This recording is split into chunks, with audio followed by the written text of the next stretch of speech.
Welcome to the Salmon Runs YouTube. Enjoy the video. In this video, I will show how to program Ford Edge Key Fob Easy Guide. Start by sitting in the driver's seat with all doors closed and the original key in the ignition. Avoid mentioning vehicle year and keep the fob batteries fresh. Turn the key to the accessory position, then back to off. Repeat cycles if needed.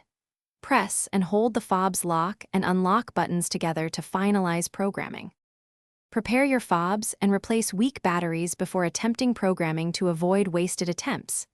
Insert the working key and follow the cycle sequence to enter programming mode, watching for lock confirmation. Once the car signals programming mode, press the new fob buttons promptly and hold as instructed, then test lock and unlock functions. Repeat the sequence for each additional fob until all are paired successfully. If you're finding this guide helpful, please subscribe and like the video to support the channel. Musical notes bring your space to life with the Echo Dot smart speaker. I use it for hands-free timers and music while I work on car tasks, which keeps my hands free and focus steady. Check the description for the link and other deals so you can grab one.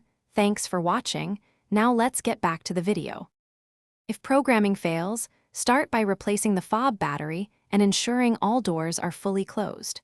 Try adjusting the speed of the ignition cycles and give short pauses between repeats to help the module register inputs. Keep all fobs nearby and use a verified working key to isolate issues. When a fob programs, test every button at different distances and reprogram any non-responsive devices immediately for reliable operation. Thanks for watching. Consider subscribing if we helped you.